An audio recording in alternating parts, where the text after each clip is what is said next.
You want to smell my breath? Ah, I miss you.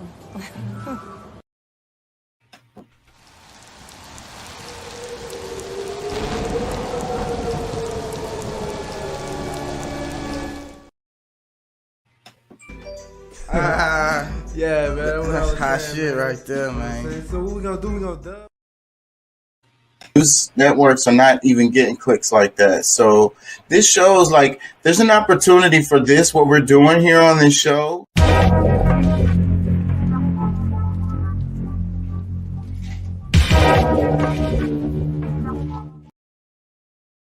Look up something in back check, kind of like cross reference. It's Yeah, a precursor. I should put the. You say you look that shit up. That's the name of your show. Yeah, that's right. what really drew me in. Remember, we want you to be an activist, and don't take our word for it. Look that shit up. Pulley.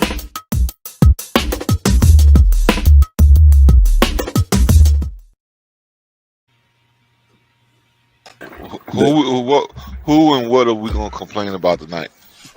You are now. Yeah, just That's false. no. This is copyright.gov, U.S. Copyright Office. More information on fair use. Fair use is a legal doctrine that promotes freedom of expression by permitting the unlicensed use of copyright-protected works in certain circumstances. Section 107 of the Copyright Act provides the statutory framework for determining whether something is a fair use and identifies certain types of uses such as criticism, comment, news reporting, teaching, scholarship, and research as examples of activities that may qualify as fair use. Section 107 calls for consideration of the following 4 factors in evaluating a question of fair use: purpose and character of the use, including whether the use of the commercial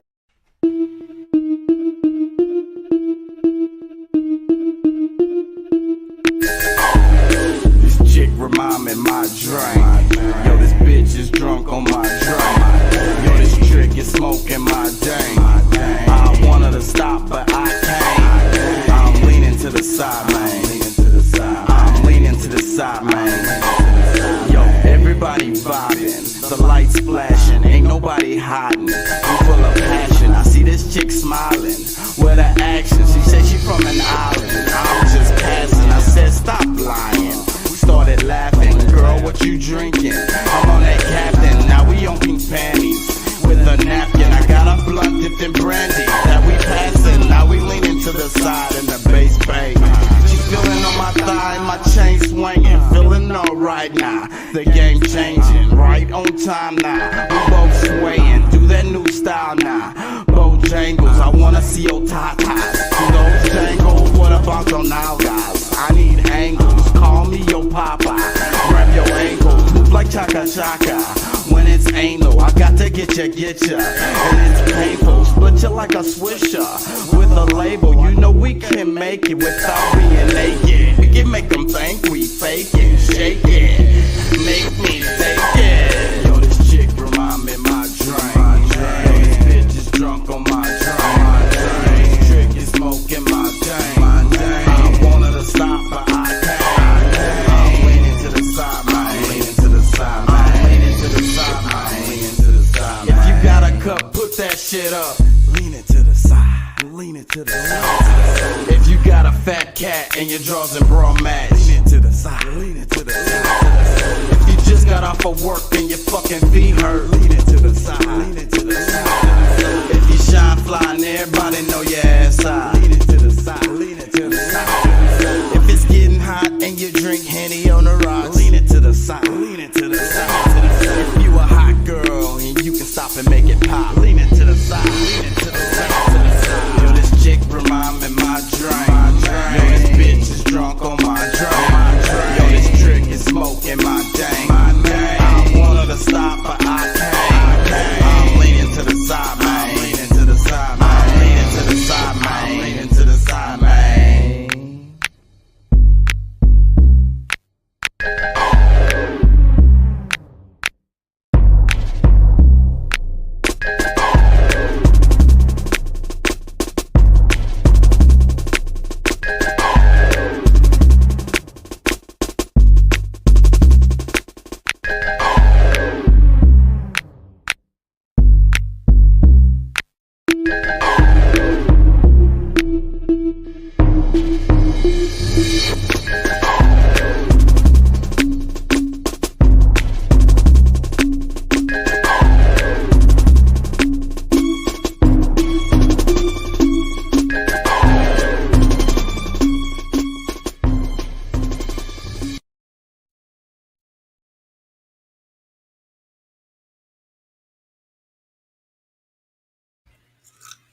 Oh, what the fuck happened?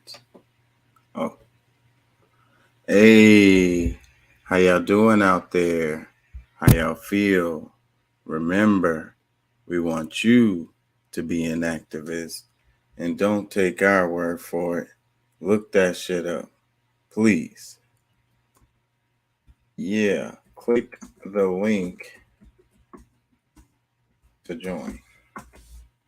Meant to put that in there earlier, but it's in there now. 1 second. I want to copy it one more time. People always be like, you send the link, I don't see it. Be like, I don't know. All you got to do is scroll a little bit further. I'm sure it's there. But if I put it right available at the bottom, no excuses, right? The link is right there. How y'all feel? How y'all feeling today? I felt like I needed to do a show tonight because I didn't do one Friday. And I always give 3 shows, at least 3 shows a week. So I felt like I owed you guys one show. Hopefully I can give y'all some good content. I don't plan to be on here that long tonight.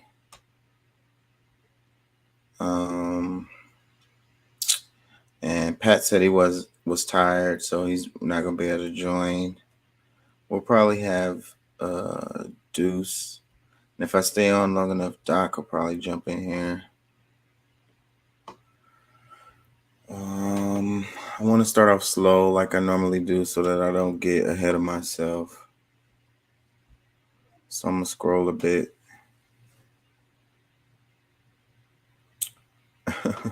This comment says, all that crime we did at your graduation for you to do DoorDash. Oh. Ain't nothing wrong with DoorDash though. But yeah. Point valid. That's funny. Let's see this. No.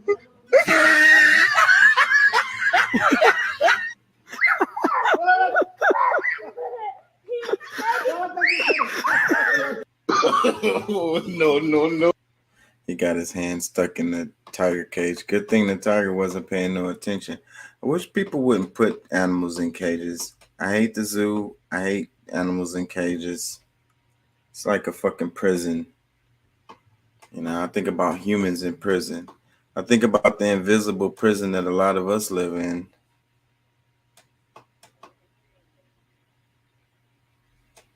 What is this? Some music. I can't play that. More music, probably. Why does the music sound so like I don't hear any lyrics. The songs aren't saying anything.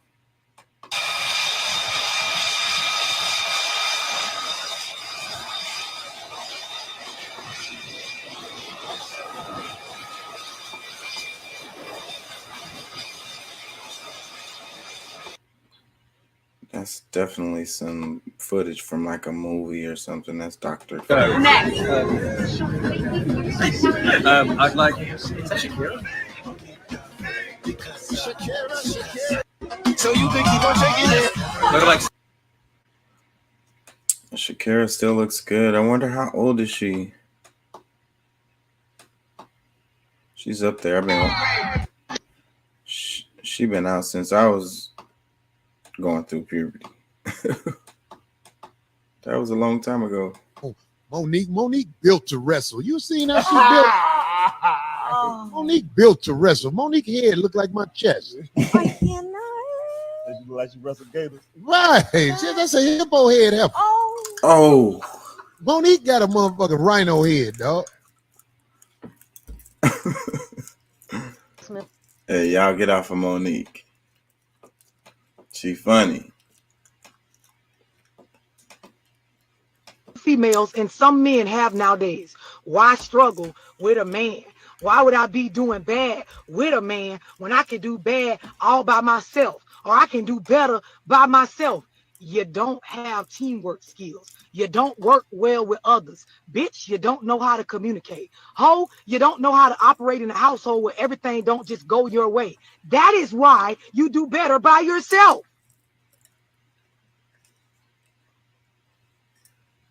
Y'all mamas didn't tell y'all this part. They told y'all the first part, well, you shouldn't be struggling with a man. She didn't tell you that if you don't acquire the skills to work well with others, bitch, you won't be able to do better with others. This is why a lot of y'all don't understand the concept that you can be in a group or a team and things should be going better. But if y'all don't know how to organize, if you don't know how to manage emotions, if you don't got boundaries, you will use one another up. You will always feel like a victim if you don't have goals and the right mindset. The question that so many females and some men have nowadays: why struggle with a man? Why would I be doing bad with a man when I can do bad all by myself, or I can do better by myself? You don't have teamwork skills. You don't work well with others. Bitch, you don't know how to communicate. Ho, you don't know how to operate in a household where everything don't just go your way. That is why you do better by yourself. Oh man, she preaching right there. You know, not being able to communicate, not working well with others, wanting to control everything. This is a problem. It's compromise that takes for anything to work. It's not going to work if all parties have to compromise a bit. You can't get it exactly the way you want it. But whatever. I know people not trying to hear that shit. And that's why they ass is either alone or in a dysfunctional ass fucking relationship.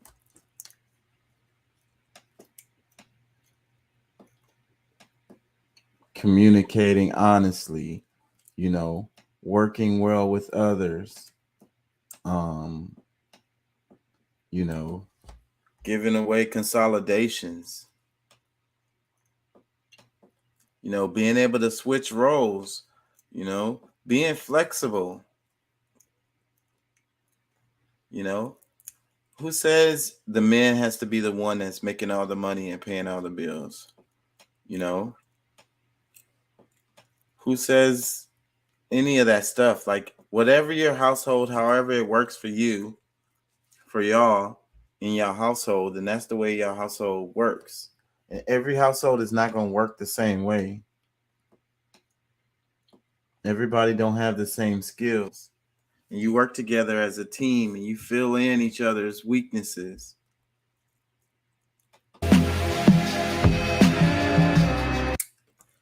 This says, actually shot a U.S. president and Secret Service agent, now free and loving life.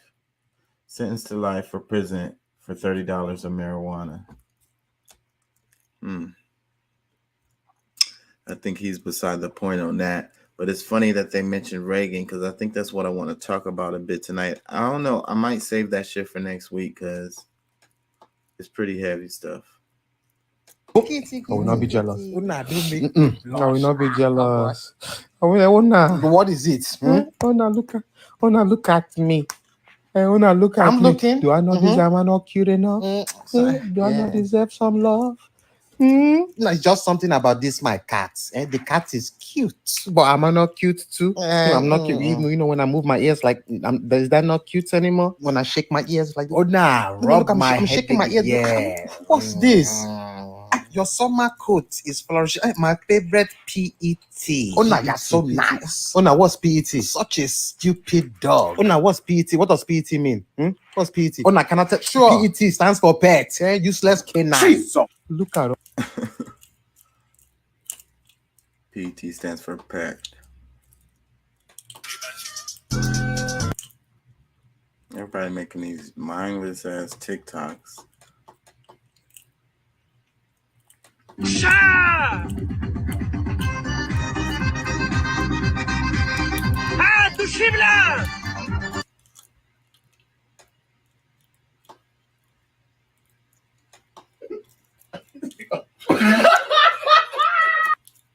Playing silly ass fucking challenges and shit. Meanwhile, the world is a mess. A damn powder keg out here. The right spark and the whole thing gonna go up. But y'all watching sports. They like, oh, he ready. He with it. That's you telling him like, yeah, I'm ready. And then next thing you know, you get invited to the party with the greeting is the man squeezing your dick. Whoa. But instead of a professional meet and greet, Cruz claims Bennett leered at him from across the room. And he looked me in my eyes and he was sticking his tongue out overtly sexually to me. I mean, it was no mistake that this was a sexual type tongue move. And I'm going, and I'm thinking it's a joke. I'm thinking, is this how this guy breaks the ice? I don't understand what this is. I reach my hand out and he takes his right hand and under mine and immediately grabs my genitals and I'm jumping back like, hey, whoa. I'm telling you. Wow. My cousins would be like, yo, son, like, you that guy, like, you? I'm like, bro, I don't want it that bad. I'd have put this tight ass shirt on you. That's what they do. And if you wear the shirt, they like, oh, he ready. He with it. That's you telling him like, yeah, I'm ready. And then next thing you know, you get invited to the party with the greeting is the man squeezing your dick. Whoa. But it's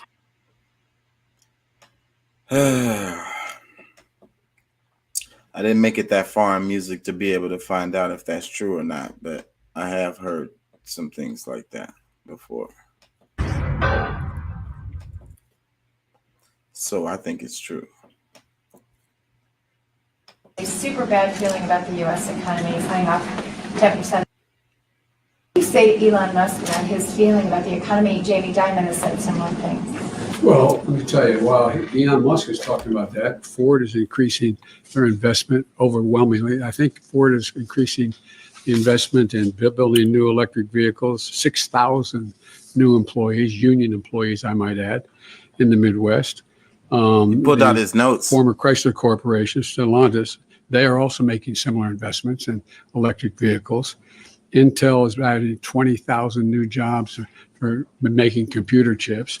You know, lots of luck in his trip to the moon. I mean, Elon Musk has said that he has a super bad feeling.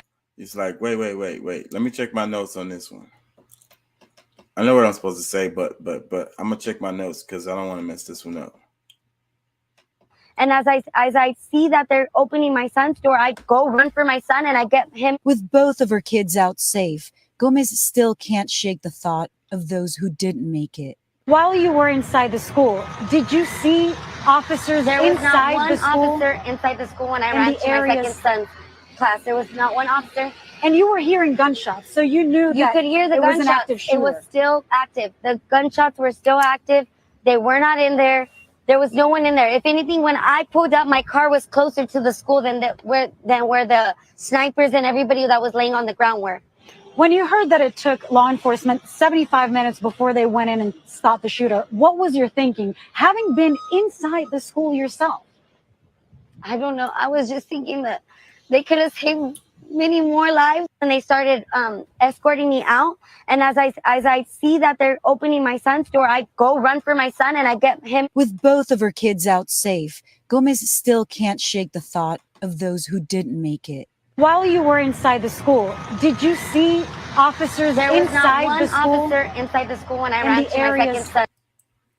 Yeah, man, that story is really, really sad. Let me see. Hold on, go back. Let me see if we get some comments in this.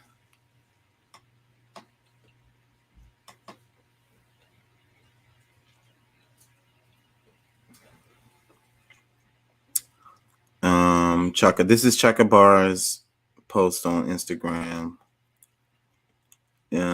Chaka Bar's, he said, "She the real MVP. Moms are amazing. Check my last post for something you should watch." First comment, it says, "That's because the cops don't care. That mama bear kicked in. That's effed up. I would have had to die about trying to rescue these kids, not just mines. However many I can grab, they didn't deserve this. Nor did these teachers." It says, "Wow, are they really arguing that she's wrong?" Another one, it says, "I'm confused. How, why was she handcuffed? She just said not cops around." Yeah, I'm confused too. Why didn't it explain that? It says, "So sad that they should all be replaced with real officers who actually protect and serve." Somebody says, "Donuts come first." Another one says that mother needs to be careful because they can easily set her response up as another way to blame teachers or the school for having unsecured doors. Then police had stand down orders. This was theatrics. She better be quiet before they get her. The whole thing was a setup. She needs to train them. What? She needs to train them and countless others. What? Okay, let me stop because they're starting to lose me.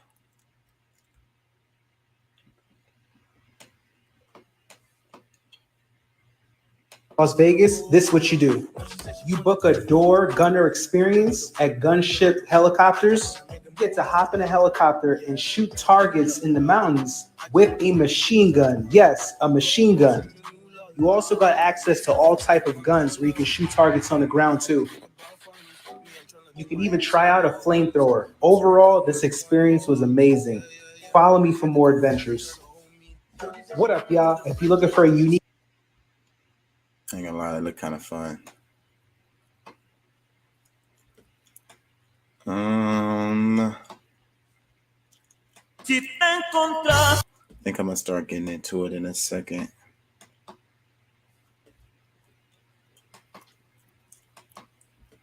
Wasn't at the food court, he was here. The Apple store is right there. He literally came in, and so he walked in and he was looking at my incense, and our incense are handmade, they're fresh. We sell natural remedies like essentials. We have crystals. And what's the name of your business? My business is Asian Infusions. Well, our family business. It's me, my uncle, my whole family, my grandfather. And so what we do. The whole thing is stupid. The Umar goes viral every now and then. That was Dr. Umar's post, and he was basically saying that the chick wasn't a snow bunny or whatever. She's Persian. I don't know what fucking difference it made.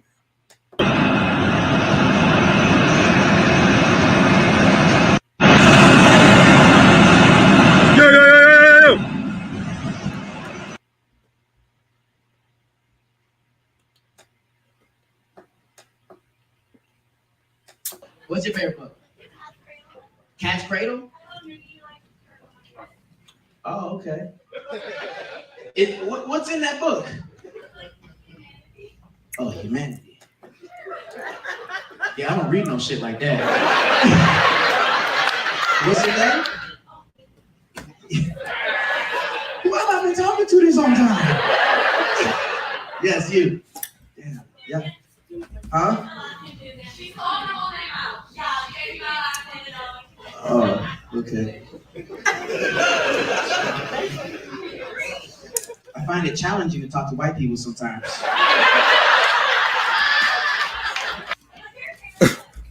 My favorite book? What's your favorite book? He said, I find it challenging to talk to white people sometimes. That's fucking funny.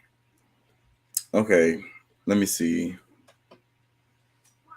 I kind of wanted to, because I put the guns in the title, so I gotta talk about guns.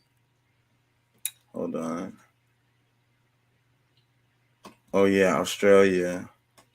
Here it is. So Australia made more strict rules with guns after a shooting, a mass shooting, and ever since they have been having a much better situation related to that. And here in the States, the argument is always, guns don't kill people, and that's true. But y'all check this out. Oh shit, what did I do? Now, I'm Amy Goodman with Nermeen Shakers. We continue to look at the school shooting massacre in Uvalde, Texas. We're joined by Rebecca Peters, international arms control advocate, former director of the International Action Network on Small Arms. She led the campaign to reform Australia's gun laws after the 1996 Port Arthur massacre, when a gunman shot dead 35 people at a cafe. After the attack, Australia cracked down on gun violence, outlawing automatic and semi-automatic rifles. More than 640,000 weapons were turned into authorities in a nationwide buyback. Rebecca Peters is joining us from Guatemala. Rebecca, thank you so much for being with us again. I feel like we keep having you back after all of these massacres, but it is so important because there was a complete paradigm shift in Australia, a country where so many didn't think it was possible. Talk about what happened in 1996, the horror of the Port Arthur massacre, but then how the country responded. Well, thanks, Amy. Yes, I mean, thinking back, back then we had a situation, it was similar but not as bad, of course, as in the United States, which is that we did have we had mass shootings about once a year. We had some kind of a mass shooting, and semi-automatic rifles were available in some states. The laws vary state by state in Australia, as in America. And we also had a similar sort of standoff where both of the major political parties were intimidated by the gun lobby, which said, whichever one of you moves to strengthen the gun laws, we will come after you in the election. And so it was a similar kind of scenario in that way, although we never had the very high rates of gun violence, not as high, because we did have our basic level of gun control was higher. What happened in 1996 was this massacre was so enormous, and it took place in a tourist location where a lot of people have been for holidays or for honeymoons, and people, because it was a tourist location, the victims came from every state and territory in the nation. And so every parliament had a constituent or two or more who were affected directly by this massacre. And we had just had a new Conservative Prime Minister elected. And so I guess he saw that he had a few years ahead of him before he had to face another election. And also, I mean, it was just enough. Enough was enough. We'd had too much of this. And what he was able to do was he called the states and territories together and said, I'm going to fix this. And what the amazing breakthrough was that both political parties agreed to support the changes. And that left the gun lobby with nowhere to go. And so very quickly, also the research, the policy recommendations, it had already been done by us in civil society, by research institutions. I mean, it was pretty clear what the changes were that were needed. And in 10 days, we got an agreement that all the states and territories would change their laws to a much higher standard, and they did. And so that meant outlawing semi-automatic rifles and shotguns, a much higher standard of background checks and licensing that was required, including the proof of a legitimate reason to have the sort of gun you want to buy, registration of all firearms, so that if someone displays some kind of behavior that suggests they shouldn't have a firearm, that firearm can be taken away, and also so that you can track the accumulation of arsenals. And a range of other things as well. But basically, the laws became pretty much uniform across the country. And as part of, as you mentioned earlier, as part of that, the ban on semi-automatics, those guns were bought back, so they're no longer in circulation. And because the law changed at the same time, sometimes there are buybacks, but the law doesn't change. So it's kind of like just mopping the floor while the tap is still on. If you change the law at the same time, then those guns cannot be immediately replaced with similar weapons. And really the result has been a spectacular success. We didn't have another mass shooting incident for almost 25 years. And we just generally have much lower rates of gun violence and also a lower rate of fear. You know, we don't think at all about the possibility of being murdered as we go about our daily lives in Australia. Rebecca, a couple of things that might be, apart from the fact, as you mentioned, that Australia, even prior to these changes, had much fewer mass shootings than the U.S. Could you talk about the relative strength of the gun lobby there, whether the electoral system in Australia is so dependent on funding from lobbyists and corporations, number one, and then second, that Australia, of course, had nothing like the Second Amendment. There's no constitutional right in Australia to bear arms. and what impact that might have had. Yes, that's right. So if we had we never had the idea there are Australians who believe that it is a right to have a gun, but that was never legally acceptable or even socially acceptable, really. And in fact, with the new laws, they actually, most of them say really specifically ownership of guns is a privilege that is subject to the overriding concern for public safety. So that's really clear that public safety trumps individual ownership of weapons. And that was a huge advantage we had, of course. And also, as you mentioned, it's true, we had a gun lobby that was cranky and threatening and had succeeded in some cases in intimidating or in probably contributing to the defeat of some electoral candidates. But they did not have the power that the American gun lobby has, because our electoral system, well, we have a parliamentary system, but also the role of money in politics. Although we still complain in Australia that there's too much money in politics, certainly the ability to so kind of outright just buy the politicians and the policies you want is much less in Australia. It's true that we had those distinct advantages before this all took place. Rebecca, very quickly, we have if you can talk about how the U.S. exports violence around the world, the U.S. being by far the largest small arms exporter in the world. Yes, I mean, the U.S. is the largest producer, the largest exporter, both illegal and legal. So when we talk about exports, you often think of legal exports of weapons. But of course, the trafficking of guns from the U.S., because of the loose regulation, especially of the southern border states, means that the U.S. is also the biggest exporter of illegal weapons. And that means that the violence problems that occur, especially in Latin America, are very directly traceable in large part to the American production of weapons and of violence. And so it's why all of us in the rest of the world have a big interest in America doing something about its just unbelievably lax regulation of weapons. Yep. What do y'all think about that? What's up, Brandon? What up, brother? What's up? What's up? How you doing tonight? Oh man, I feel good, man. I can't complain.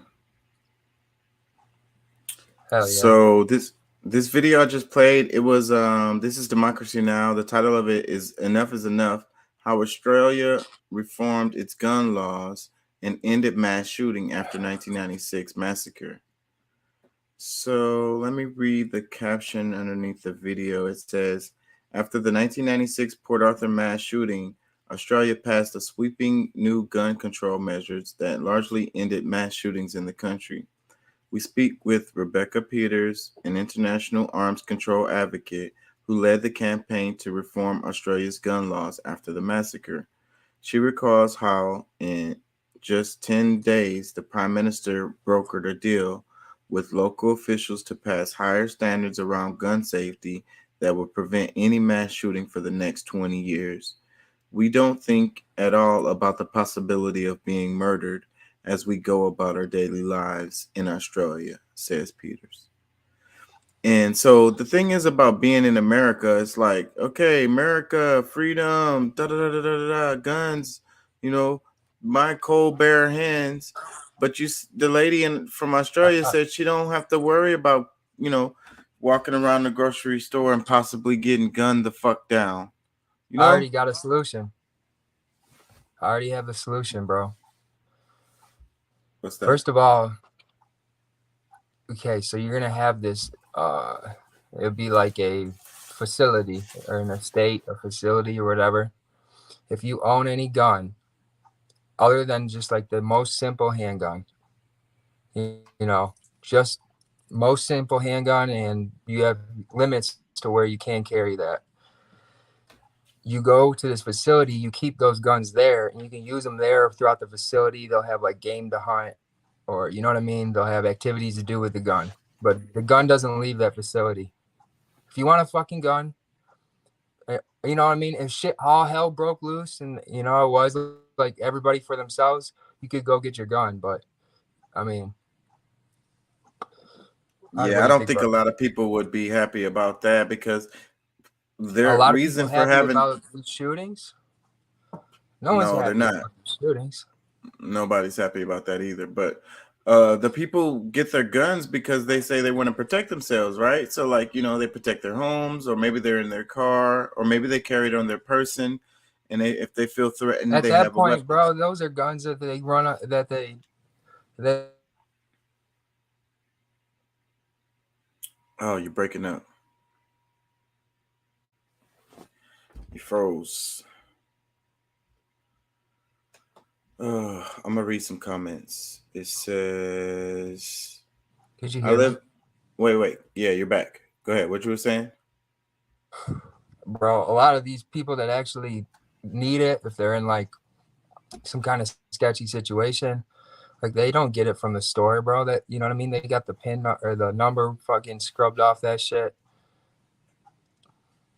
Those kind of guns will always be available. There's nothing we can do about it. Yeah, But and you having could these- having these, download. like, You could having download these the information to you can 3D print guns now. Yeah, bro, you can do anything because this is a fucking man. I don't even know if I should I just talk about it? Talk about whatever you want to, man. But what I was gonna say, damn it, I lost it. Fucking the guns. Oh yeah, your suggestion, and that's what I wanted to say. People buy the gun to protect themselves. So the argument of, you know, keeping it in a safe place, because that is cool. I think that's a good idea, because a lot of the problem is these kids, they come take their parents' guns or whatever. They're not locked away or whatever, and then they go and do something fucked up with it. But the family wants to be able to protect their home or protect their person or protect their car. But the thing is, this lady in Australia said she don't have to worry about getting, you know, mowed down. Or how about this? We put a panel up where you fill out why you need protection. You got to go. You got to tell them what. And if they deem that you need protection, then you get a little gun. That's it, bro. We don't need to be carrying around AKs. If all hell broke loose, it'd be different.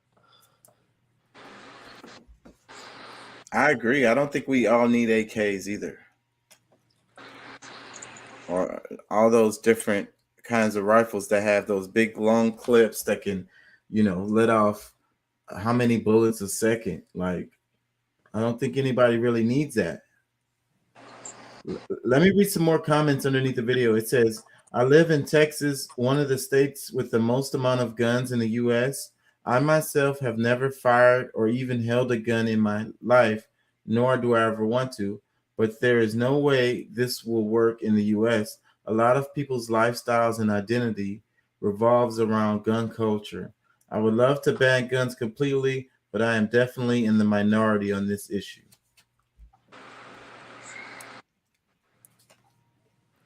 Let me read some more. It says, I was just a suggestion. I don't know. Let me read some more. It says, long living in Australia, I've actually finished high school without getting shot.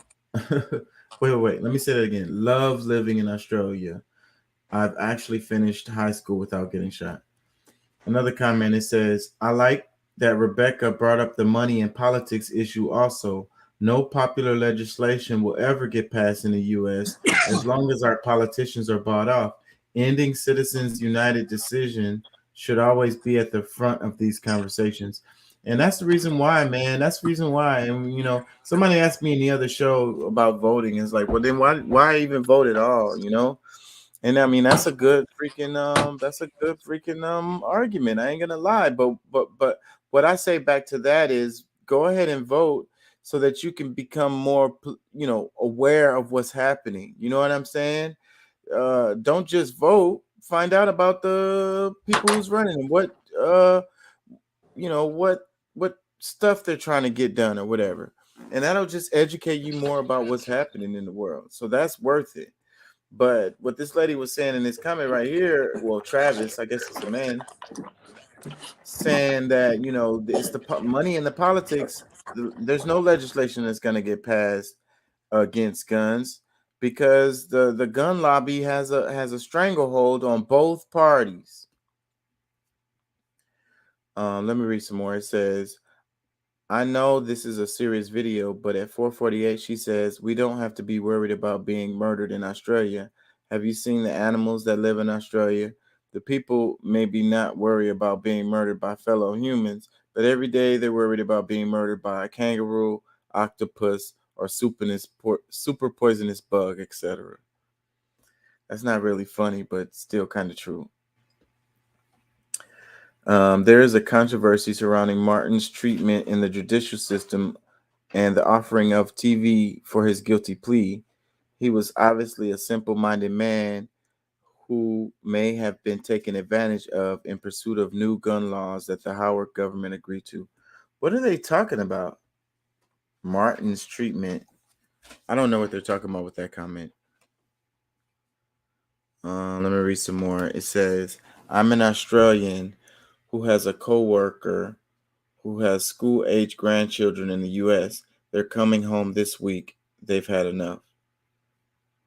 Another comment. We cannot let another 2 years of this go on. It's time for the American people to drag every corrupt politician out of the office. Another comment. It says, implementing Australia's gun laws in no way infringes the second. You can still have a rifle or handgun if you aren't a lunatic. Ban all multi-round and pump-action shotguns. I actually like shotguns.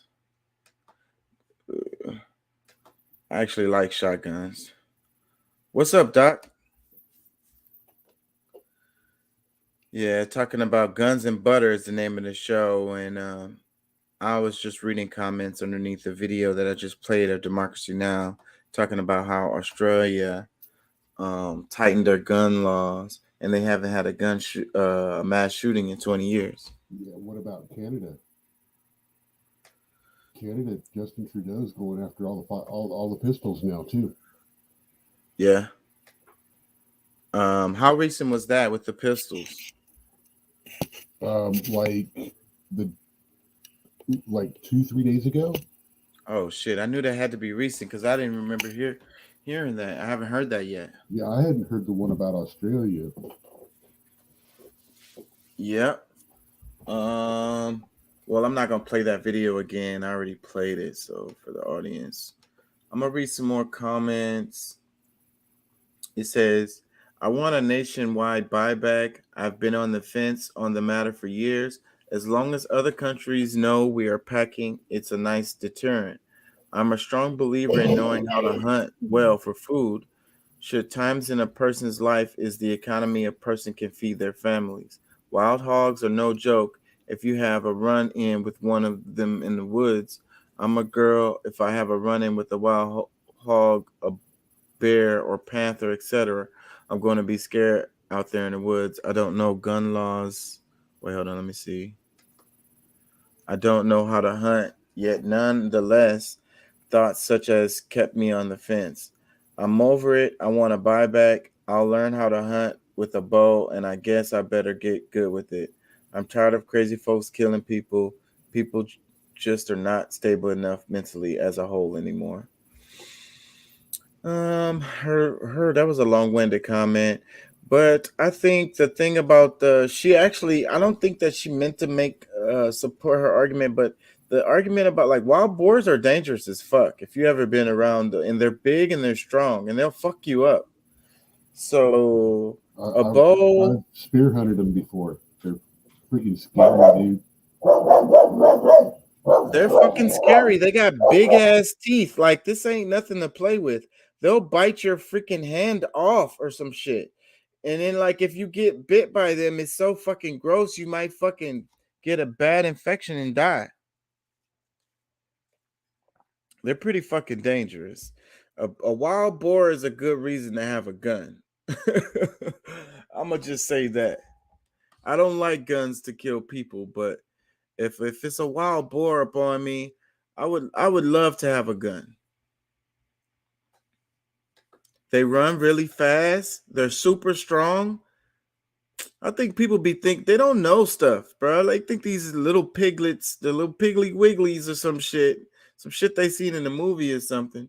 They got horns and shit. These things are nothing to play with, bro. They'll gash you. And they might eat you, like, because they don't care. Let me read some more. It says, that's normally how it starts. If people would study history, they take a little bit of your freedom here, a little bit of freedom there, and the next thing you know, they're taking a lot of freedom from you. And then they'll be wanting to weigh your food before you eat and seeing how much you will have to pay in taxes for that. Another one, it says, this needs to be talked about far more here in the States. It gets brought up after each mass shooting here and nothing changes. Our politicians just ignore the issues while kids die on a near daily basis from gun violence and mass shootings. And basically, weekly news story nowadays makes me want to leave this country for good. Another one, it says, societal collapse, also known as civilizational collapse, is the fall of a complex human society characterized by loss of cultural identity and of socioeconomic complexity, the downfall of government, and the rise of violence. Ooh. Mad Max.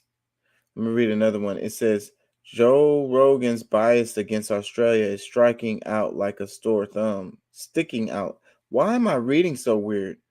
Joe Rogan's bias against Australia is sticking out like a sore thumb. He will latch onto any false story about restrictive laws about anything, like when he said that it's too good not to be true. Yeah, I'm going to stop reading for a while because obviously I can't read right now. I have what I want to go into, but this is a long ass freaking video, so I don't really know. Wait, let me close this. So I don't know exactly how I want to do it. And I don't want to stay on here too long either.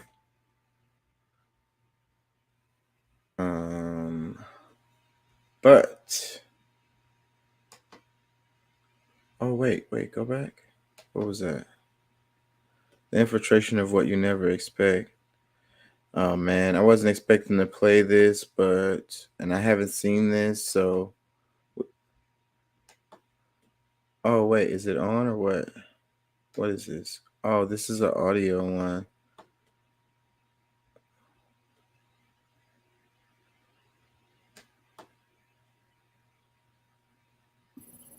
So I sent you a link to that Justin Trudeau stopping all.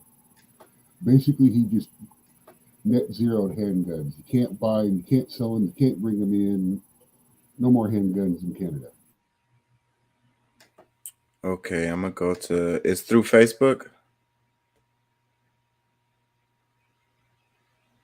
You sent it through Facebook Messenger. Okay, I'm going to it now. Boom. Is this it? Yep, this is it. Sweet. I wish it was a video because my eyes are already freaking tripping. There's a video in it. Oh, okay.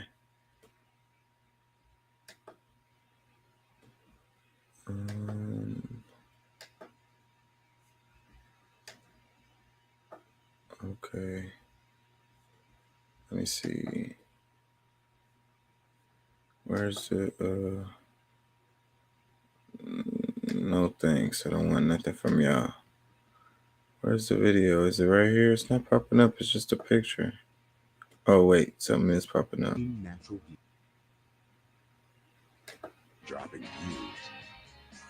Oh, is this just an ad? Hold on. That was just an ad. I thought that was a video. I don't see a video, bro. It's a damn article. I'm going to read it, though.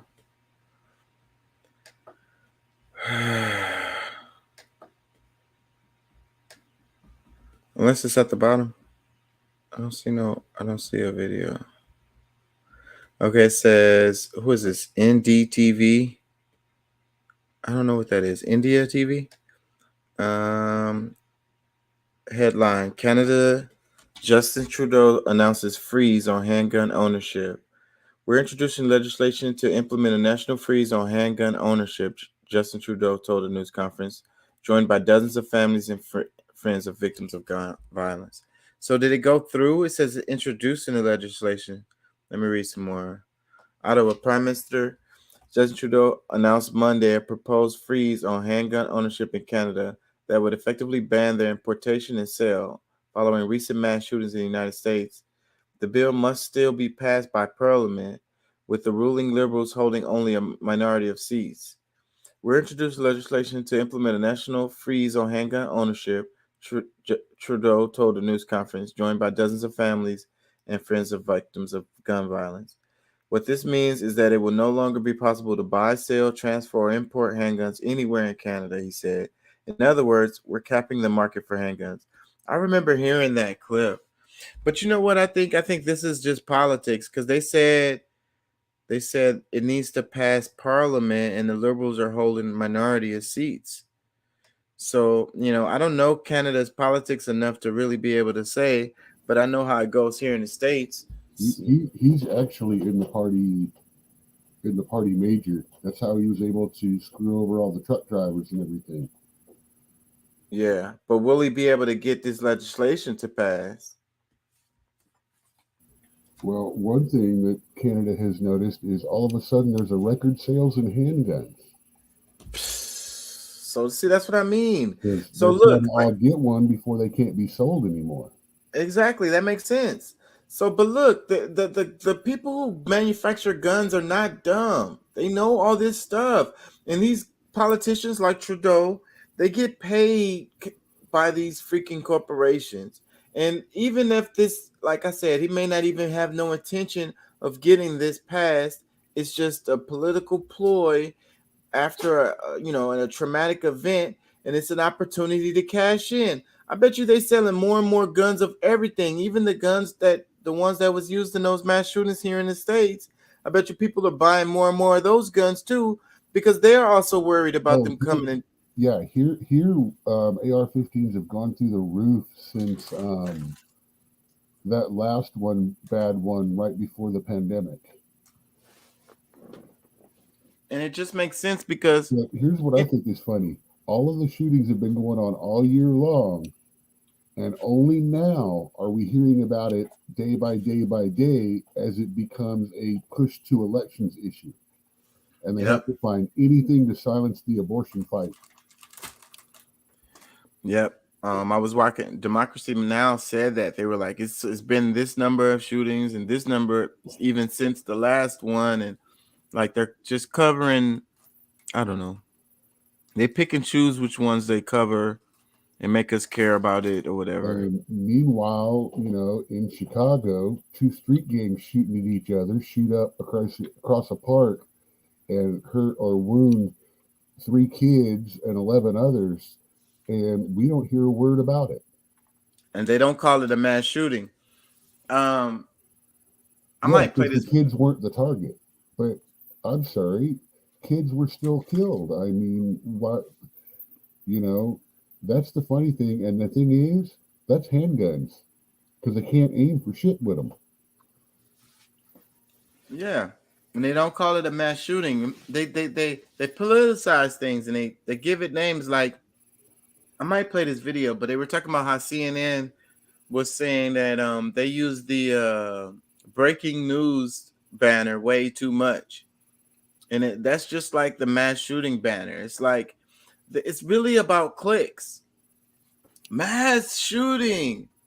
Kids died. Oh my God, everybody clicks. Meanwhile, we're still out of baby formula. Gas is hitting $5 a gallon. Ukraine is in over 100 days. China's still very, very angry about things and still building islands in the North China Sea, choking off the trade routes. But hey, no mention of any of that because, AR-15s, assault rifle 15s, people don't even know anything about guns and they're trying to ban stuff. And India's building their arms. Iran is playing with nuclear devices. North Korea. It seems like there's an arms race going on in the world where everybody is. Every single country that Trump went to, and everyone goes, "Oh, you're sucking up to them," and blah blah blah. That wasn't doing anything when he was in office is now pushing the envelope. And it's fucking sad. And I have to co-sign what you said. I think you're right. He calmed them down a bit, and then now he was a wild card. They didn't know exactly what he could or would do. This guy here, he's a wimp. He got pantsed in front of the world by a friggin' army that's just a bare fucking generation or two out of the Stone Age, and sent us packing, leaving people behind, people falling off when an orderly retreat had already been planned and arranged. And it wasn't done all because, well, that was Trump's plan, not ours. Yeah, well. Yeah, I'm so ticked I'm actually saying his name instead of calling him by numbers. I think that the American power structure is weakening, and the rest of the world is seeing it. And, it's like, okay, so America is supposed to be the world's police. It's the weak leadership we've got going around. It's not the overall power of America. It's the weak leadership, and weak leadership makes our country weak, and that makes them contemptible because a lot of people are ruffling at the feathers that they haven't been able to do anything they want to any other country they want because Big Brother's going to step in. But now Big Brother can't even remember where we're supposed to be stepping. Well, either way, if it's perceived or true, if it's true or just perceived, the world is arming themselves, and it seems like they're getting ready to, cause some problems, man. I see escalation in the future. I don't see de-escalating. Everything is escalating. When you look at global, the arms.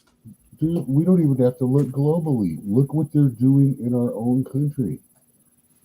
Identity politics. The whole idea is you divide people by how many ways that they are offended by the world or how many ways the world does them wrong, and then give them power based on how many times or how many things they're offended by.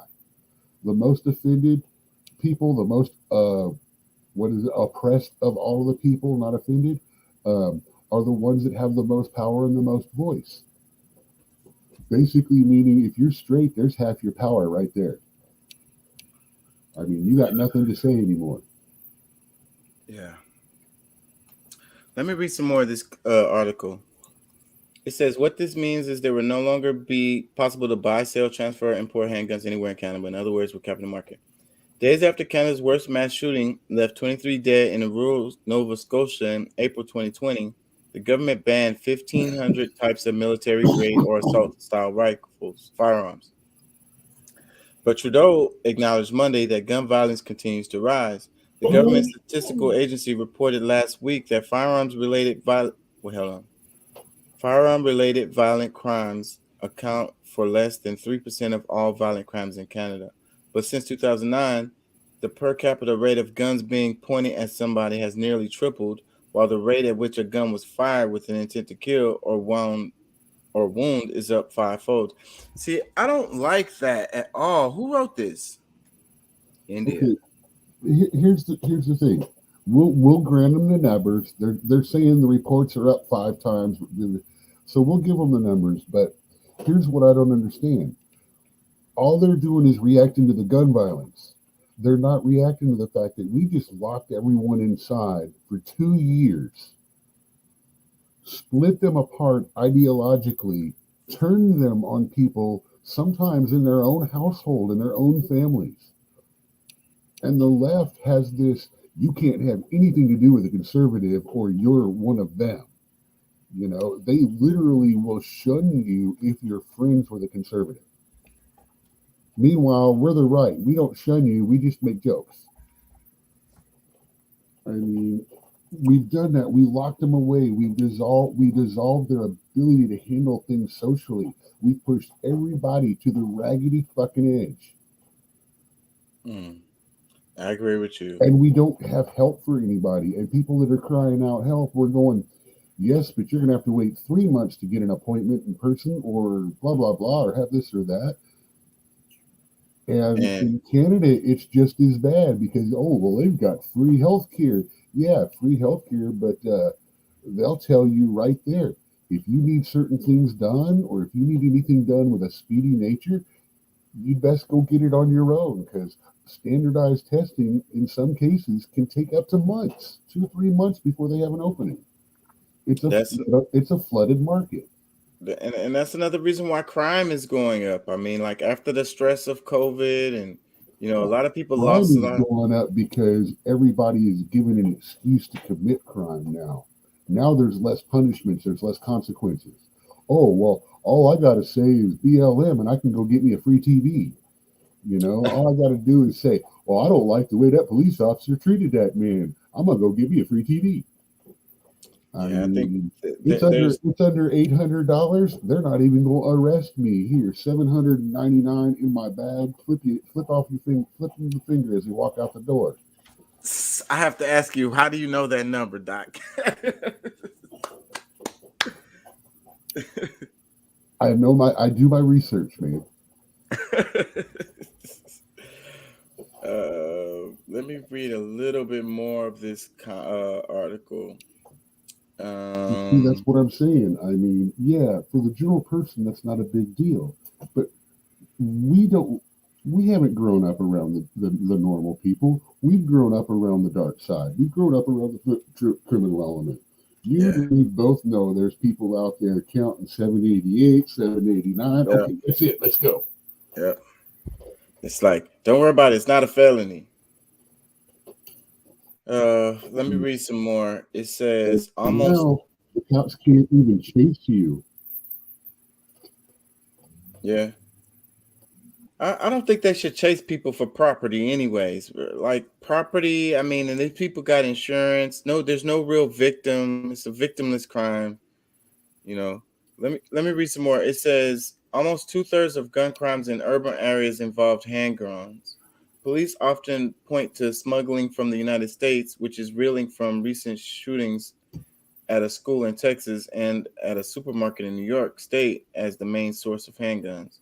Public Safety Minister Marco Mendicino estimated there are about 1 million handguns in the country, up significantly from a decade ago.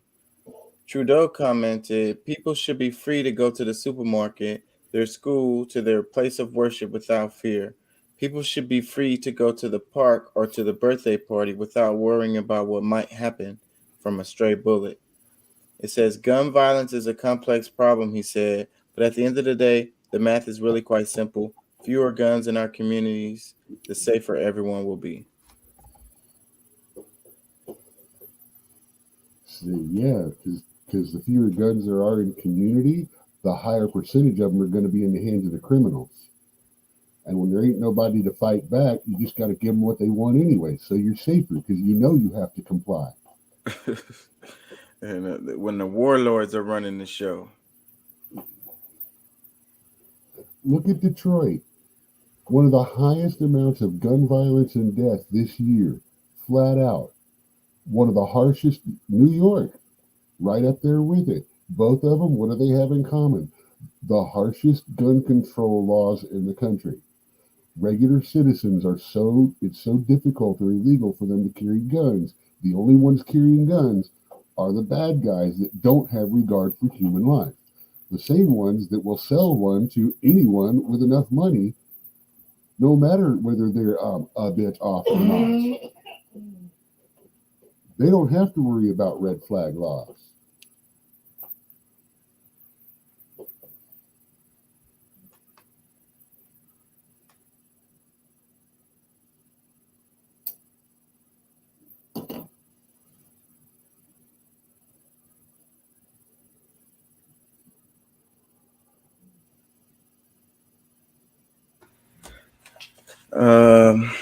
I'm gonna play some of this video.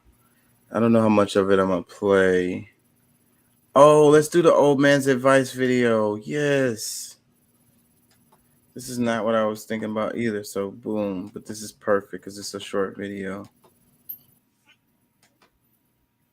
And it just randomly popped up on my feed. This is from 2015. Okay.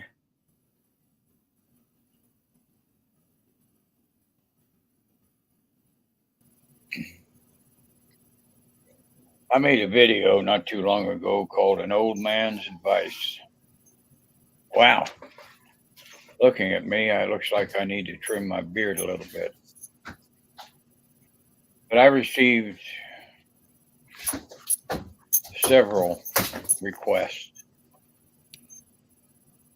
to continue on with that. And so I've decided to share a little bit about myself and my life and my hardships and my successes with you. You know, this world today is tough. It's tough for young people. It's tough for people that for years have had jobs and security and made good money and been able to take care of their families. And some time ago, as you know, jobs were shipped overseas to improve the bottom line of big companies. And I thought I'd tell you a little bit about myself. I quit school when I was in the 10th grade. My mother and father left me standing on a street corner. And so it was up to me to make it. And I had a job working at a Shell filling station. And I went to the owner and I told him my situation. And I was making $1 an hour, and I asked him if I could work more hours. And so I began working 90 hours a week. And during that time, as I've said before, my home was the back of an old car. Take a really quick break. And I worked my 90 hours a week. And I took my baths in a filling station restroom. And I washed my clothes, my private clothes, in the sink. And once in a while, when I was really hungry, I would go to the grocery store and snitch an apple or an orange. Now, this was in the 50s. Things were a lot different than they are now. And I'm convinced that the owner of the grocery store knew what I was doing, because it was about a half a block away from where I worked, and he knew me. Now, I've said before that good things nor bad things last forever. And that's true. And I began to learn different things. I knew in my soul that if I had nothing to offer, I was as far as I was going to go.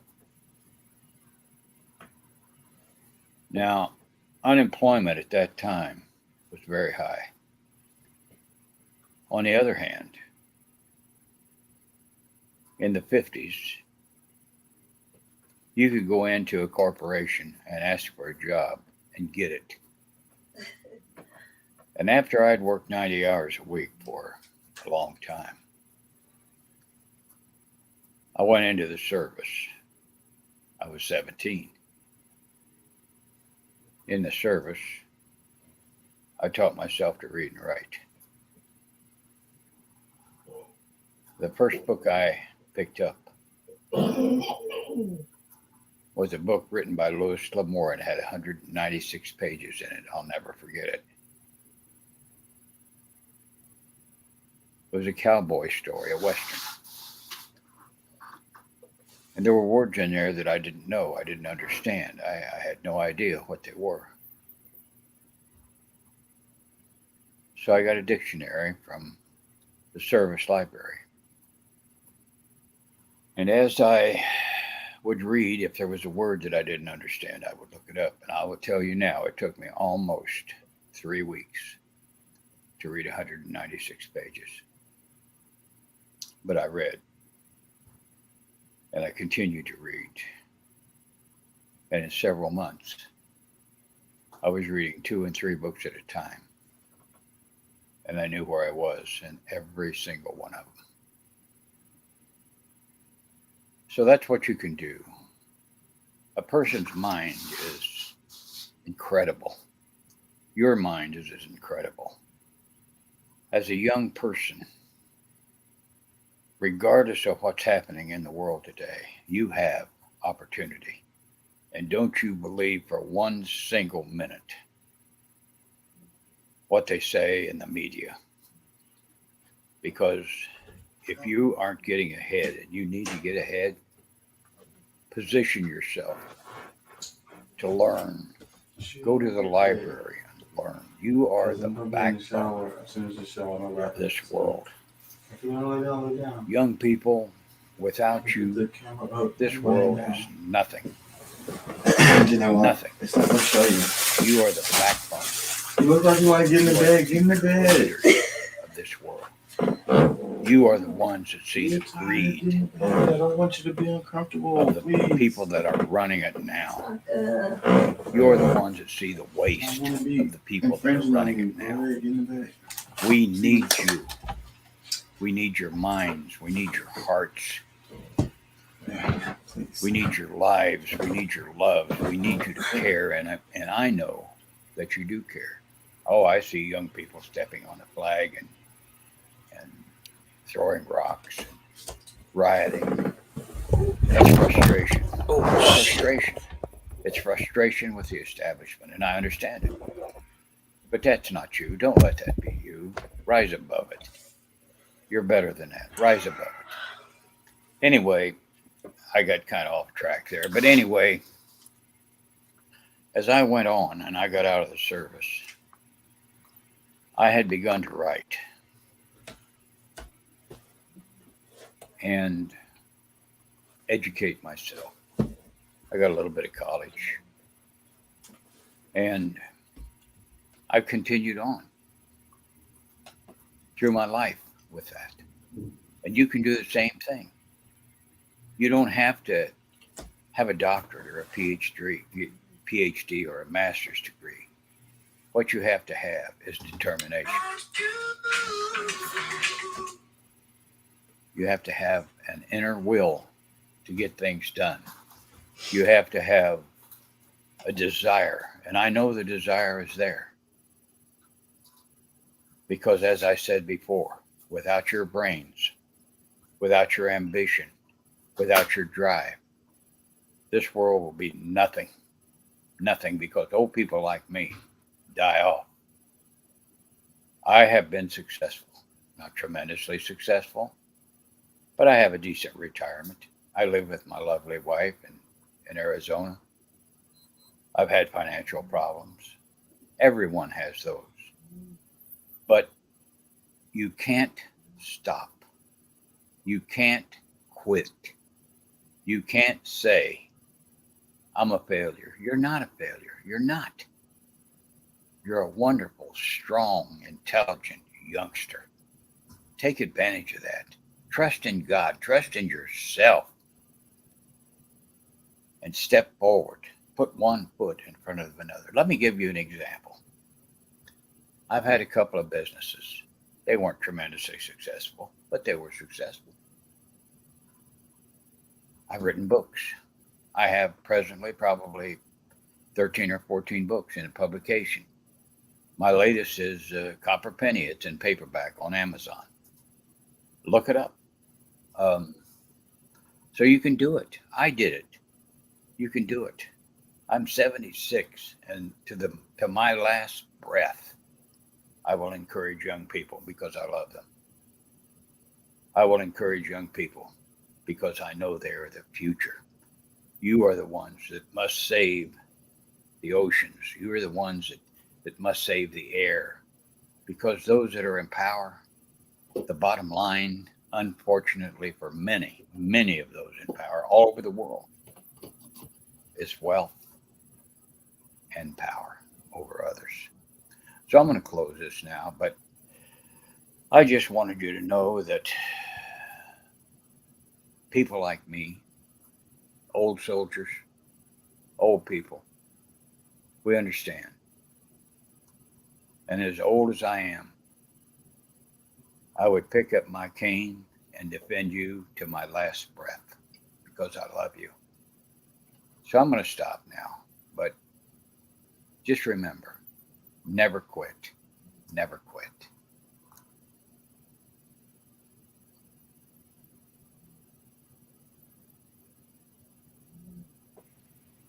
Man, that was great.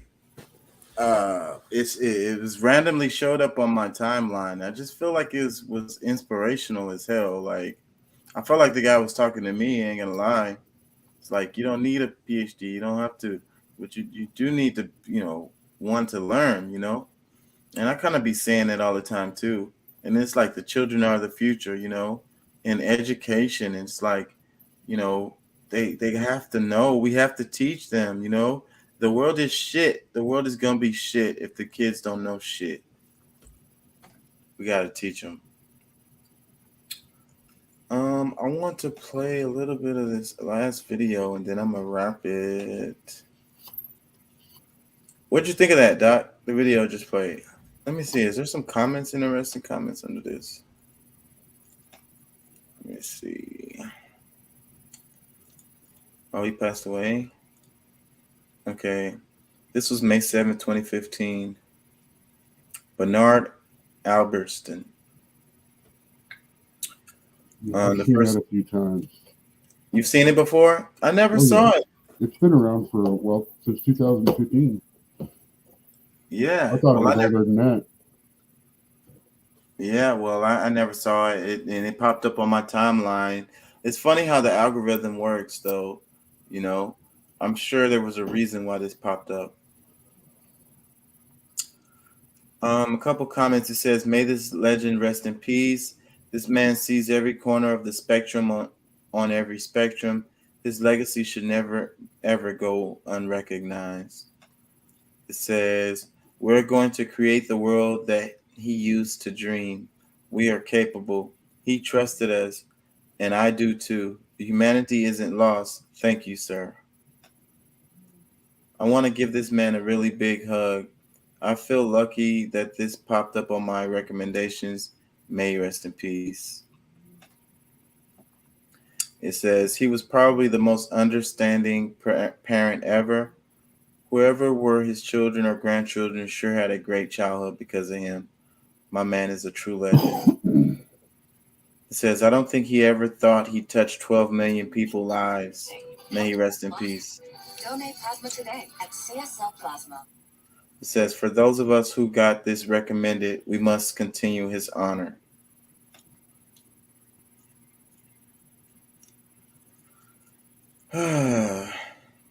Yeah, man, that was good.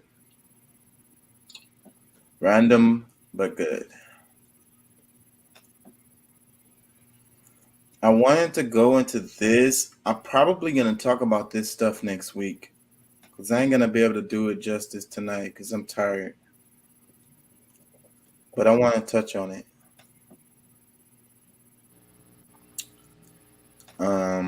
This is a video. I've been crazy about this channel. It's called The Film Archives. I think it popped up out of nowhere. I don't think it's been around that long. But they post old videos from PBS and stuff like that. But it's super interesting, and it follows a theme. And all the people that follow this page are... Did you watch that old Ronald Reagan speech that I sent you that time? I think I did. And that's why they pop up, because it was on their channel. That makes sense. I follow them now. I follow this channel. Yeah, they've got some really cool stuff. Really cool stuff is on this channel. And then the people that seem to watch this stuff are really smart. Like, I'll be reading the comments and learning shit. And I even watch... They're older. They're not boomers. They're Gen X. They're like they're like me. Everyone looks at me and says, "Oh, boomer." I'm like, no, man, you missed me by a few years. I'm Gen X. Yeah. Yeah. We're the ones that actually started figuring all this fucking shit out and trying to make things better, and it was working really well for a while, and then everybody started losing their fucking minds because our generation let our kids be raised by the TV because we had cool cartoons and, you know, cool stuff going on, but not so much for our kids. And now our kids have their kids, and their kids are the ones that are all the, you know, instant gratification, all the stuff that our parents used to call and say us. I'm now hearing myself be the old guy going, damn, man, we weren't like that. But yeah, I want to call them that. It's very sad. Yeah, so I watch. This is one of the few channels that I watch when they post live. I like to catch they do premieres. I like to catch the premiere because the chat room be going crazy, and the people are really smart. So that's why I like to catch the live ones when I have time. So yeah, this one is the name of it is A CIA Officer on How the Power Elite and Ruling Class Run a Single Political Party. The America versus Everyone is a good one. America versus Everyone. I've been watching them back to back. I haven't seen one that was bad. That's why I subscribed. Yeah, this one says ruling class run a single political party split in two. So, and that's what I'll be screaming all the time. And this guy's going to he's going to say it over and over in the video. And they're going to keep asking him, why is this? Why is that? Why is this? And he keeps coming back and saying, there's really one political party. They just step in for each other. Stop thinking that it's like they really are against each other. Like, stop thinking like that. And I wish everybody would freaking listen to this dude on that part. So I'm going to hopefully I can catch some of that when he says that. That's what I really want. A liberal than the other one. One more conservative.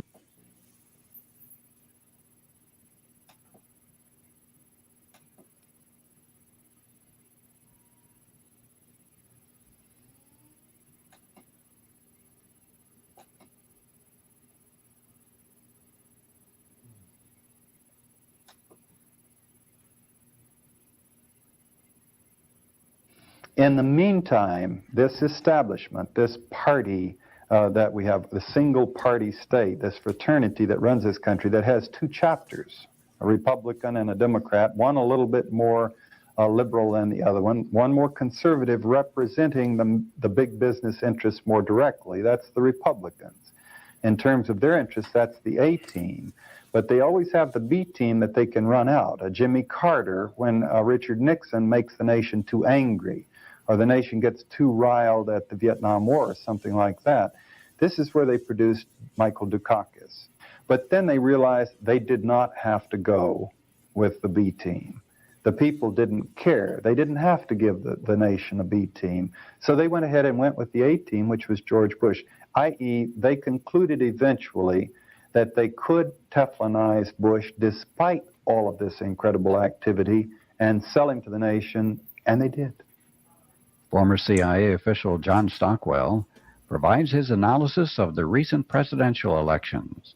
You'll hear a perspective which you won't find on the regular media, and it's going to happen right now on Alternative Views. Stockwell with us to discuss the implications of the election to the presidency of George Bush. We'll be discussing that with John today. John is a peace activist, a writer, a lecturer, an ex-CIA agent, and now a prominent critic of the CIA, who currently is working on two books, one on the Vietnam War and another on the arms race.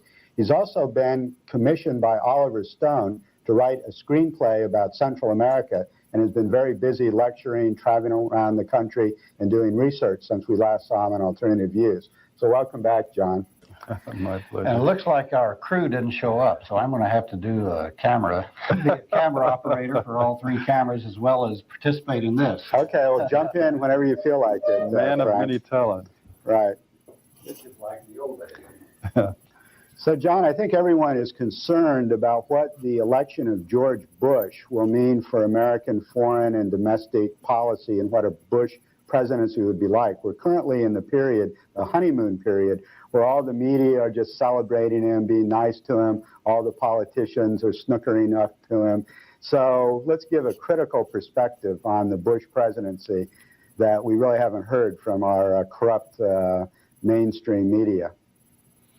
It's a tough one. This is, of course, the calm before the storm, perhaps. We have so little to go on. The man's been a vice president, politician. The responsible people say, give him a break. Let's wait and see what he does. My own position, and then they say, well, he is such a chameleon, but he could go either way, so to speak. And they point out that he was historically more moderate than Reagan, who has always had a wild hair up his nose. But I personally am more of the school that I believe we do know a lot about this man.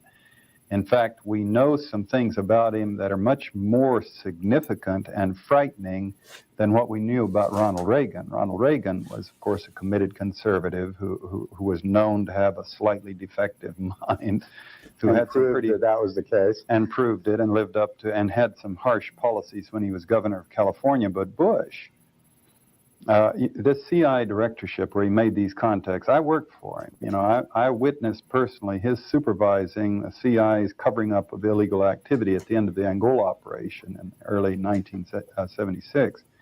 And he was actually fending off the hostile Congress. Instead of investigating and firing perpetrators of crimes, he was fending off the FBI and the Congress on at least 3 or 4 major CI criminal activities. What were those activities? Well, one was the Angolan operation, where we had broken a number of laws, much like the Iran-Contra and the Bolan kind of laws.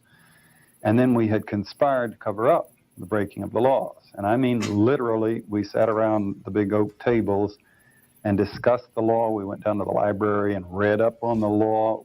And then things like, I remember one session reminding the boss, you know, don't contradict yourself. Or last week you said, you know, don't contradict yourself. This week, if Senator so-and-so brings up a certain issue. And this one, he just plowed right into that one. And he was just telling the Senate, you know, the Congress, I don't know, I wasn't here, but I'm sure that I just find it very difficult to believe, but we'll look into it thoroughly. If you'll just give me some slack. And he was reassuring them. And with you know, him patting him on the head, they backed off and just never got back to it. He was also doing the same thing about the assassination of Patrice Lumumba, which was being investigated in that cycle. And also the Chilean operation, the killing of, you know, the Track 1, Track 2 ouster and killing of Salvador Allende in Chile. And he was fending off an investigation of that. In the FBI stuff, the Justice Department was investigating some of the mercenaries who had been involved in the CIA's Angola program. And they were asking us specifically which ones had worked for us and in what. It's way too much. I think I'm going to do this next week because, like, even just this 7 minutes that I played in this video would take freaking 30 minutes to break up. The drugs coming in. What were they talking about? The Eagle, the name of those plane. I really want to dig into that. That's what I want to dig into next week. You got any comments on that, Doc? That stuff that I remember from way back in the day. I followed that when it was going on.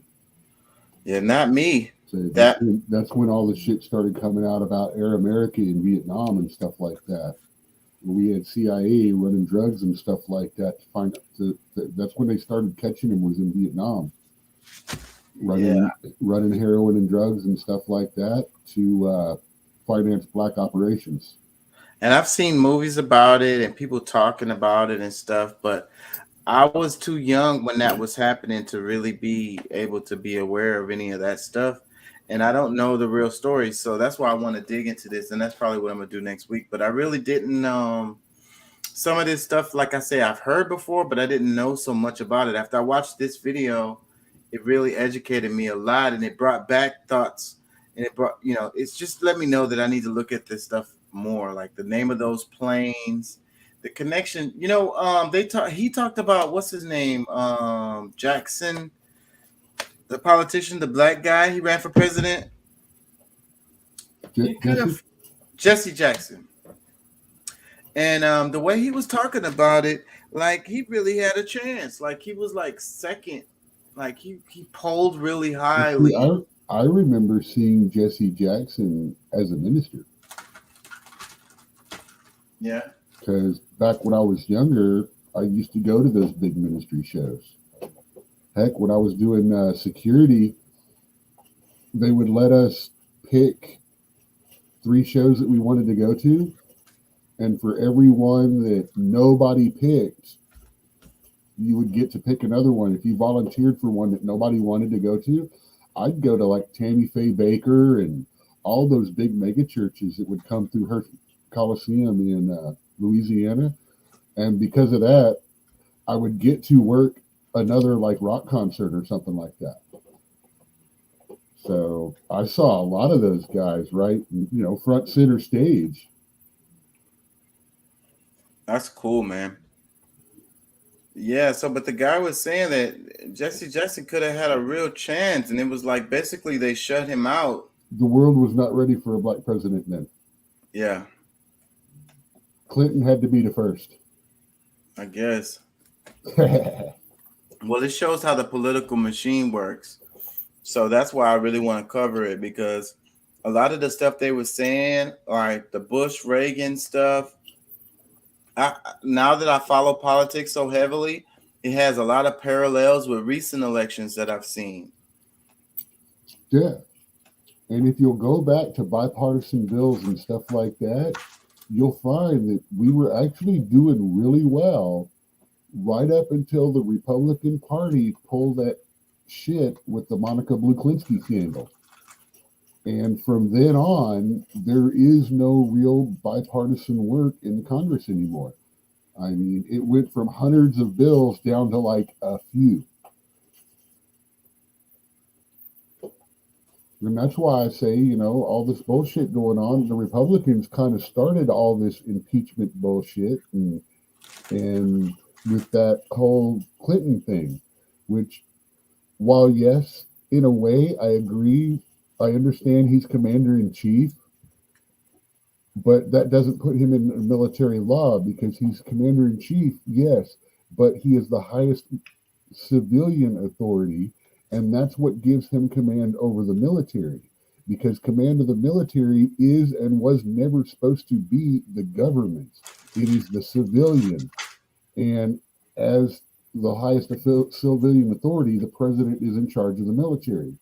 He's not bound by military law, though. So him cheating would not qualify for him going to jail like it would if he was an officer in the military. And truthfully, that should have been between him, Hillary, and Monica. The rest of the public, it wasn't our business. Yep, and then it turned politics into a damn circus. And ever since then, it's been high-profile celebrity TV politics. Don't forget about the dry cleaner.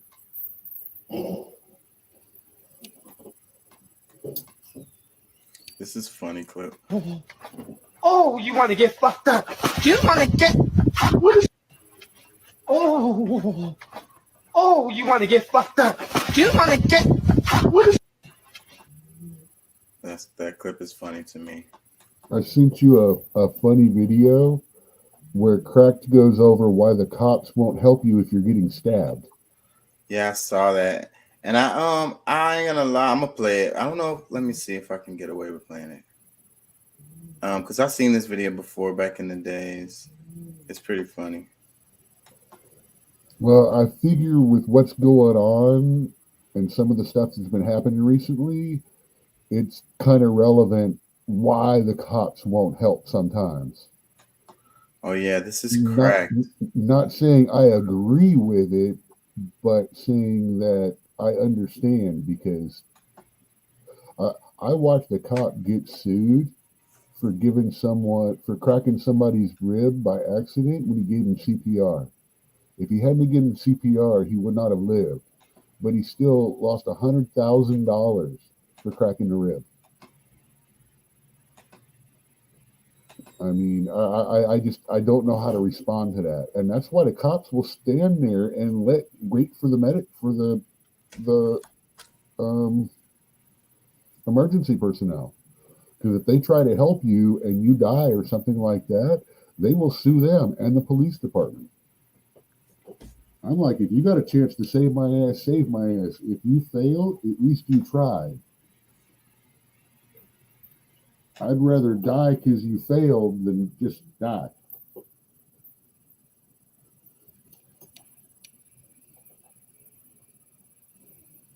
All right, so it looks like I'm here by myself now. He crashes. His thing crashed. It's just me and him. Then I can't even tell if anybody's watching because he's got all that stuff.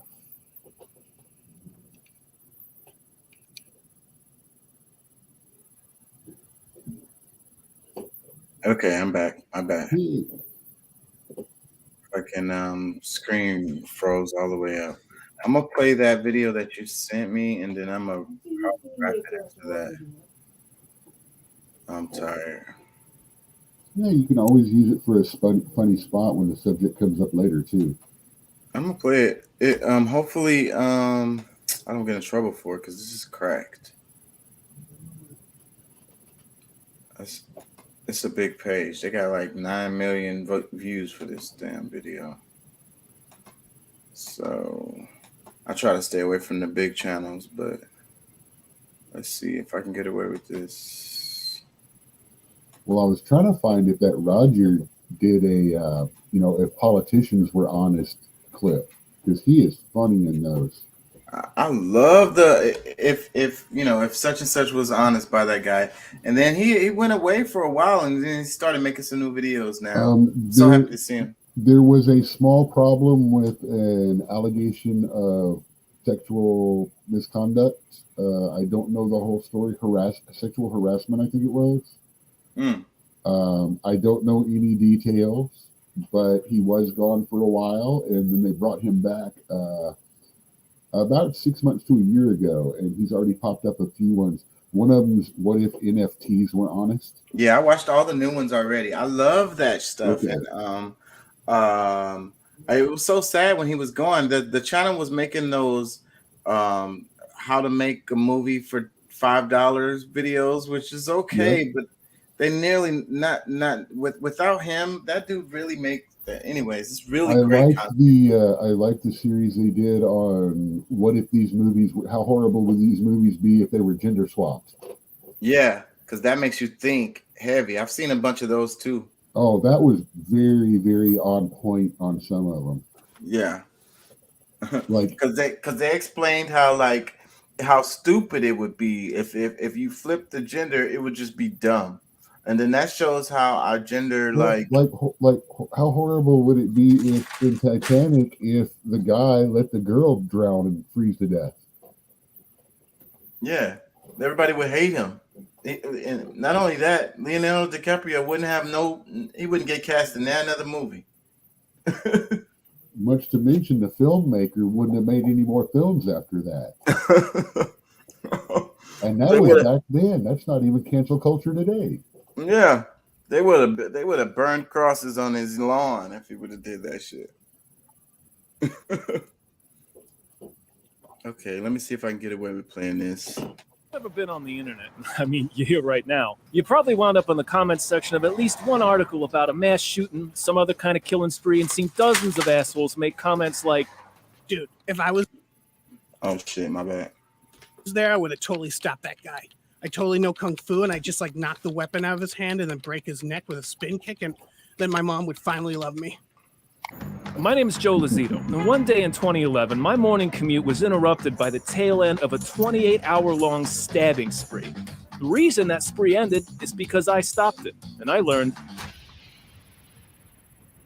The stabber, Maxim Gelman, was already famous across the city. I didn't know any of that, though, because I'd gotten up too early to catch the paper. So when an obviously high person staggered crazily into the train, I just kind of figured morning in New York, you know? That creepy guy, who I'd later learn was Gelman, started banging on the door of the engineer's compartment. Let me in. I was sitting right by the door. The only thing separating the engineer and myself was a wall. It turned out there were 2 cops on the other side of the door, lying in wait in case Gelman hopped on this train. I found out later they'd recognized him, but they didn't charge out to stop him. Instead, they asked him a polite question. Who are you? I'm the police. You're not the police. You'd expect 2 armed cops to, I don't know, maybe do something about a wanted fugitive spree killer that they were on the train specifically to arrest, but they stayed put. So Gelman walked up to me, whipped out an 8-inch knife, and told me, "You're going to die." And he stabbed me. I was in the sort of situation every man thinks about at least twice a day. Suddenly thrust into a life or death situation that required me to become a badass.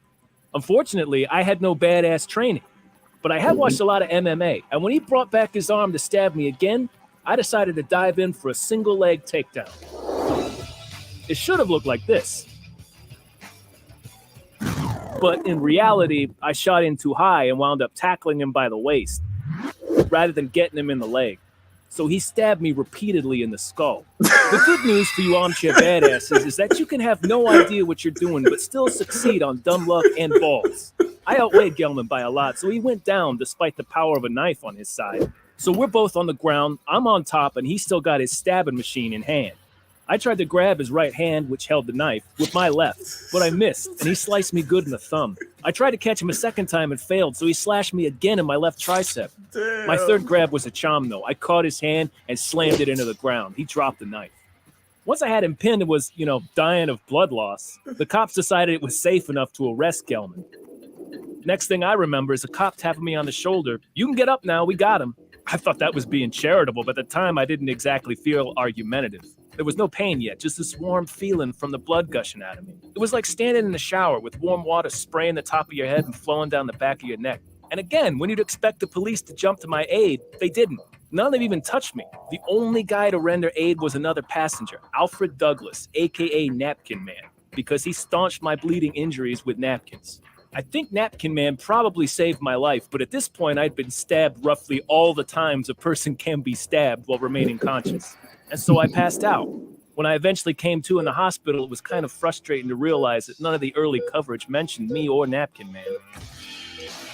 The police gave all the credit to the 2 officers who'd been in the subway train with me, only neither of them actually even left the booth until I disarmed Gelman. During the grand jury hearing, one of the cops testified, "I started to come out, I opened the door, but I thought Gelman had a gun, so I closed the door and stayed inside." I can see how in a stressful situation you might mistake a knife for a gun, but also that kind of makes it more infuriating. If you, Mr. Cop A. Policington, thinks this insane, drug-addled murderer has a gun, and he's sitting on a train bound for Times Square, don't you want to stop him at all costs? So yeah, I decided to sue the NYPD.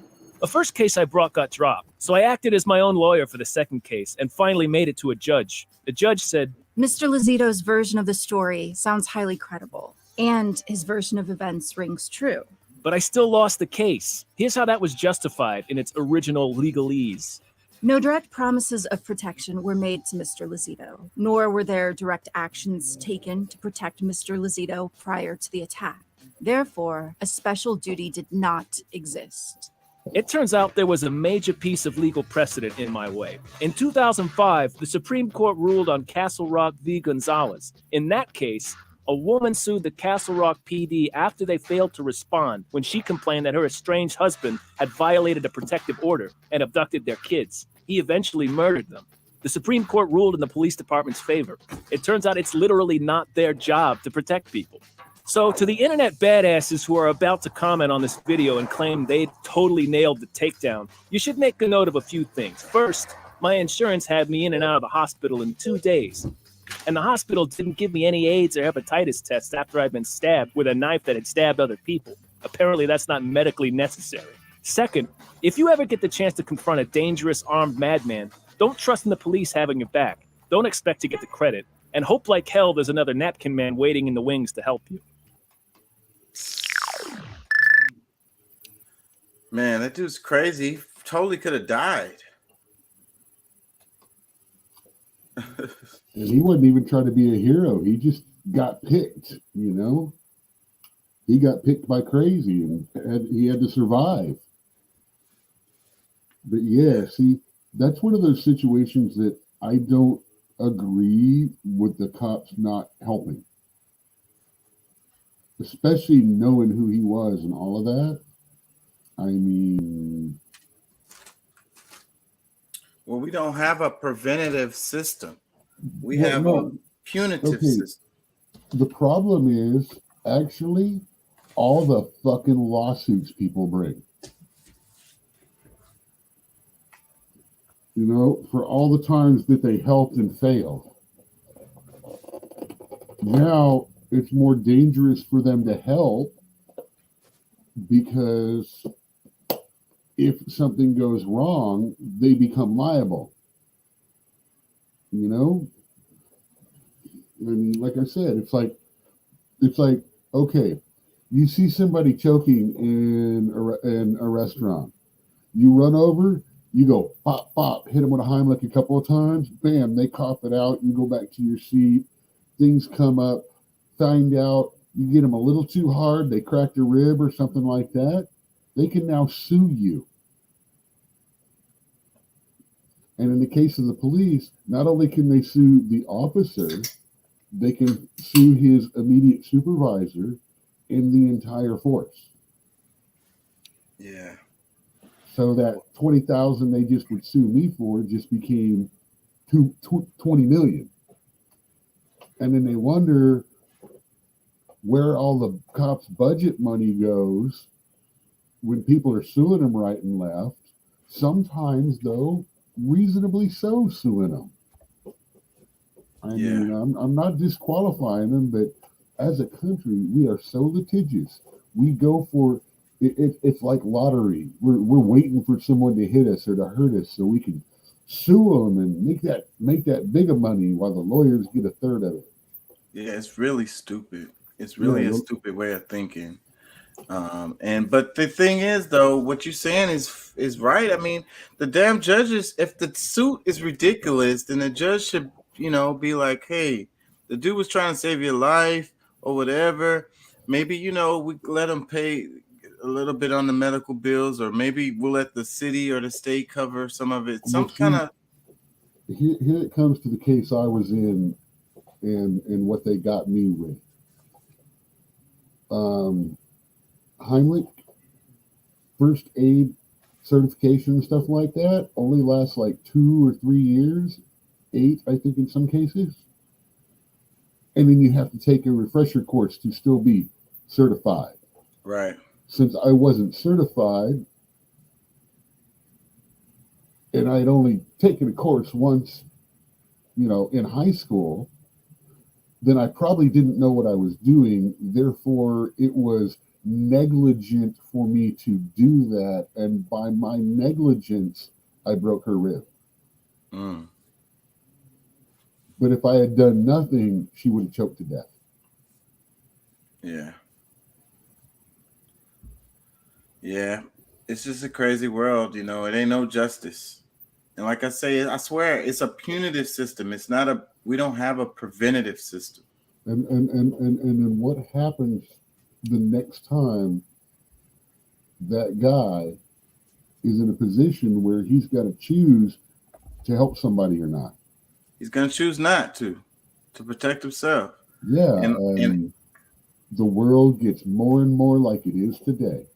And that's what the real point of it is. So everybody can walk by and be like, it's not my business.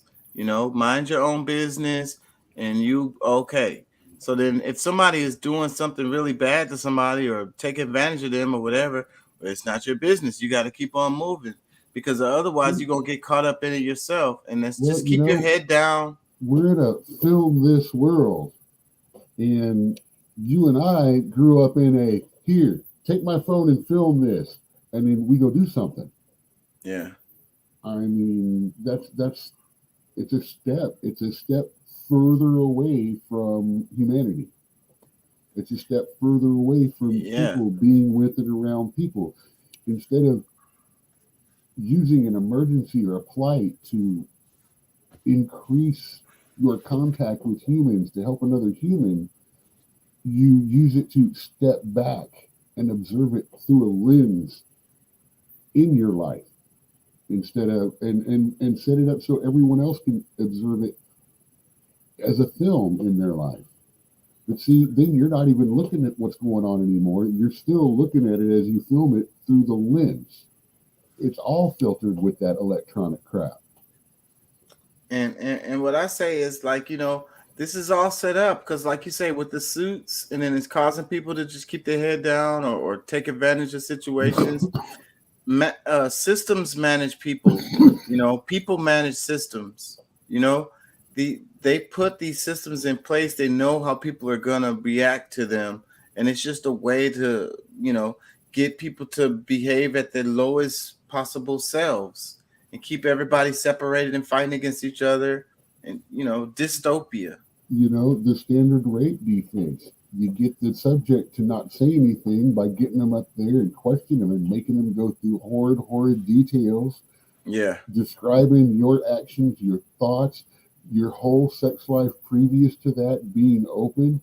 And all of that is now open exposed to this jury and whatever. And what woman who has already been violated by a single man would want to do that in front of a whole jury and courtroom? It's a whole nother violation. To walk away. It's a whole nother violation. And you know what I think, what I hate about that is I think a lot of people get off on that shit. They really enjoy hearing these stories. You know what I'm saying? The whole Amber Heard and Johnny Depp courtroom porn, man. It's better than St. Elsewhere. It's better than Grey's Anatomy. I mean, it's addictive. It's distracting. Look, they went an entire week without mentioning Ukraine. Yeah. They went an entire week without showing all 7 of the gaffes where Biden went completely off the rails, talking about all kinds of crazy shit. Yeah. Or excuse me, babbling because the teleprompter malfunctioned. Yeah. Yeah. They need to teleprompter malfunctions. They need to put backup notes in his pocket just in case the lights go out or something. You know, we can't have him babbling. So they need to print him up there on the upside of his eyes. That way, when he drifts and his eyes start looking up that way, he can find the notes. Put them up on the ceiling. I don't know. I'm gonna have to wrap it, man. I'm tired as hell, and thank y'all for joining. Thank y'all for listening. Just to let you know, that mirror shows what's on that screen. Oh, yeah. Cool. Well, I'm going to look at this in editing. It's going to be interesting. Well, there was nothing really on the screen to worry about, but that's one of those notes for, you know, whoever's sitting over there beside you, because his back, but you could see the screen even though he was using the computer. So if something a little risky or interesting gets popped up on there, you'll be broadcasting. All right, man. Peace and love. Thank y'all for joining. I'm going to be back next week. I'm going to be talking about Bush, Reagan. We're talking about Bush Sr. We're going to be talking about Bush Sr., Reagan, 1984, the actual year, because I'm interested in that election, 1984. Anyways, not the book, the election. Yeah, that's what I want to talk about. That might be the title of one of the shows, 1984, not the book, the election. That sounds like a cool title. But anyways, that's what I want to talk about next week. Well, 86 was the first election I was legal to vote in. All right, man. Peace and love. Y'all get y'all some rest. We'll be back next week.